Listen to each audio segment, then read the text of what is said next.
Today's video is brought to you guys by Bigo Live, but we'll get to that in a second. In 2016, I went to the Rio Olympics in Brazil. This is the same Olympics that had Michael Phelps, Usain Bolt, my twin brother, the Tongan flag bearer, and some crazy stuff happened, but probably the most craziest thing is sneaking into the Olympic Village, which was for athletes only.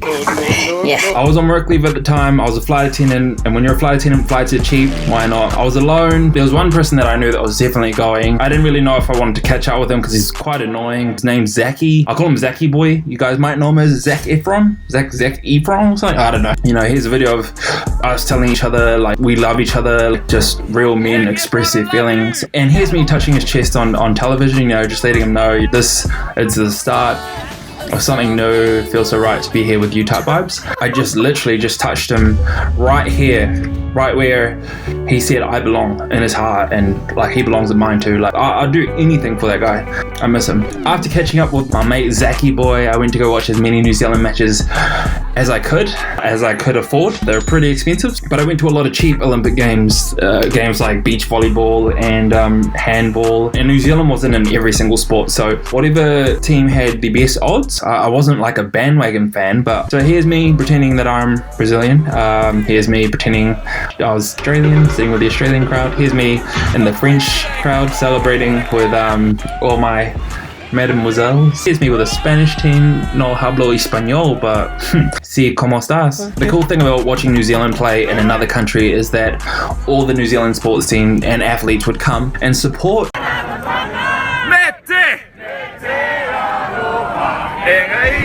A video of myself and one of my best mates, McCall. You guys might know him as Richie McCall, and he calls me Torrell. What the hell? We were watching the New Zealand girls hockey team. They were playing. Obviously, he's in the back. He's getting some beersies for us. It's so funny because like I'll always go, "Hey, bro, I got the last round. You get this next round," and he'll go get the beersies, and he thinks he's famous and stuff, and he'll talk to all these people, blah blah blah. And by the time he gets back, the beers are warm. I always say to him, "Oh, McCall, you've done it again." I did the tourist thing. I climbed some cliffs as high as Mount Everest, and then I hung from that cliff, nearly died for the gram, but you know, it's all about likes, not life. And I went to the Christ Redeemer, quick, hard and fast, took a photo.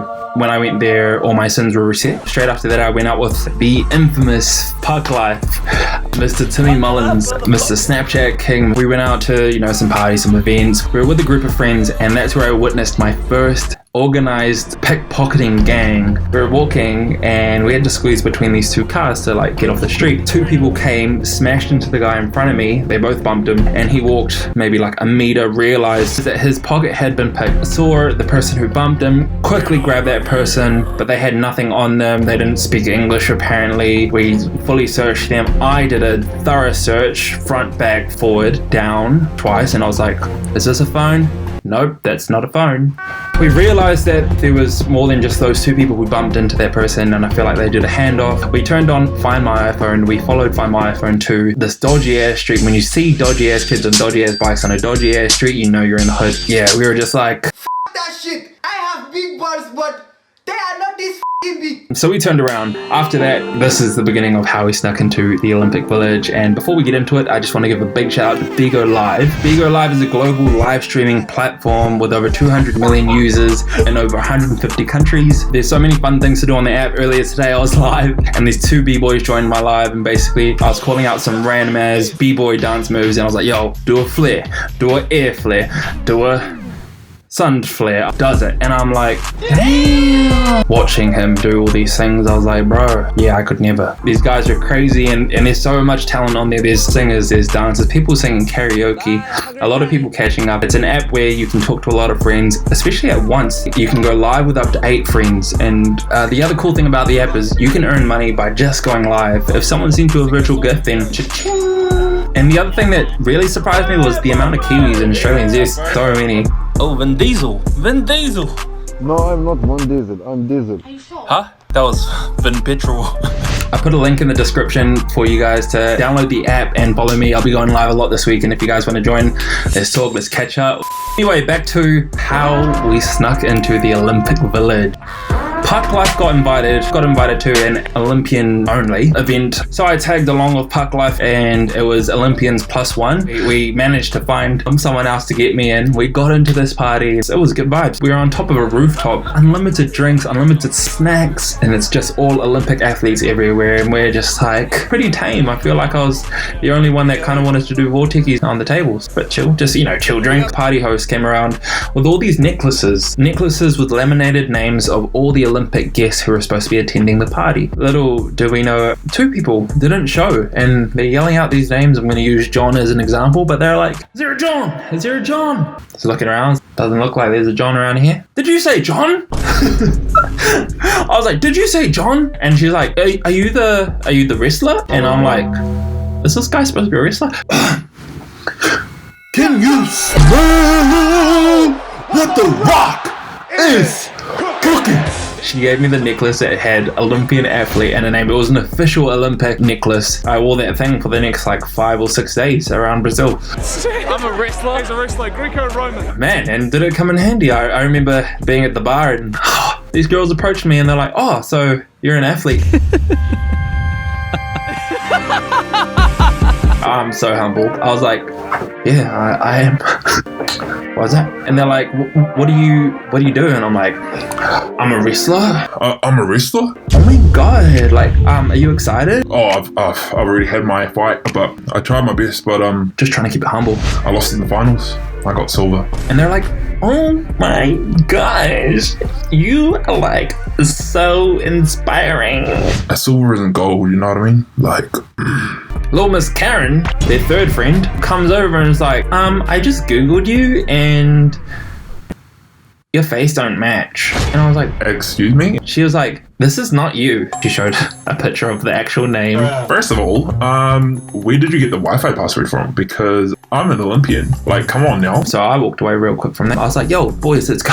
Some of the NZ Olympic boys, they were jumping on a bus to go from the party to the Olympic Village, and we're like, let's jump on. We did our thing. We sang our waitas. We sang A Slice of Heaven, How Bizarre. Boys gave me all their clothes, hats. They gave me their shirts. We all got changed, but all I wanted was the undies. I had my necklace, but to get into the Olympic Village, you need to have a necklace, band, you needed to have ID. It was pretty tight. The undies that I was wearing. First checkpoint comes in, it's the bus checkpoint. Hide in the back row. They come in, they have a quick look. They're like, nothing on here, just, all the boys. And I think me and Puck Life were the only non-athletes on that bus. Obrigado. We're heading into the athletes village. I'm not an athlete, but I've got friends. We're gonna get in. I'm already having the most fun of my life. The best trip I've ever been on in my entire existence. The second checkpoint, which is the main checkpoint, which has metal detector, bag check, and then ID check. I'm like, I ain't getting in there, no way. We formed a duck formation. I jumped in the middle, and we go in. Damn, we're going through this line. We passed 2 of the checkpoints. We get to the ID checkpoint. We were walking through, and it got to me, and the security says, hey, you bring out your ID. My heart was like, ba-doom. I passed him, and then I realized he wasn't talking to me. He was talking to the guy behind me. The only reason why he was talking to him because he was the littlest guy out of all of us. He was being racist towards short guys. He was the only one that got checked out of all of us, and then we all made it through. That moment was probably the biggest moment in the Olympics for New Zealand. We celebrated like no other. We walked around the corner and we were like, whoa, come on, everyone was like punching me, like love punches. That right there will go down in history. We did that. The impossible. I had broken a world record that hadn't been set yet. Like, getting into the Olympic Village is one thing. This is my ex-coach. But it's why. What is in the Olympic Village? People are like, so what? You got into a village. I live in Samoa. Listen, in the Olympic Village, in the beginning, athletes, not me, obviously. If you're an athlete and you're in the village, you get a newest Samsung phone, headphones, free dental care, free barbers, free hairdressers, and one of the best parts was the food court. Free McDonald's. Free unlimited McDonald's, guys. Can you imagine how many McNuggets? There's also the vending machines that had free beer, free water, free Powerade. You could open all the vending machines and take as many as you like. We went up to the room, we were chilling, we were talking, having a look at the view. Whoa, look at that view. I like the view. Damn! Welcome to the athletic village. How you got in here, I do not know. I don't know either. The sad thing was, Puck Life actually didn't make it in. So when we were on the bus, he sagged behind us, and I think he came in like 5 minutes later with half of the rest of the crew. He said that the security pulled him up, and I felt so sad for him, eh? I was shocked because I nearly choked on my Big Mac when he said, bro, I couldn't make it in. And I was like, then I washed it down with some Powerade, and I just, as the Olympic motto says, it is what it is. Yeah, it was terrible, and it's a crazy story. But if you guys want to hear another story similar to this about me in New York, I think that one might be better than this story. Let me know, leave a thumbs up, and if you didn't like it, subscribe. Big ups to Bigo Live. Take care, guys. I'll be back in a minute. Peace.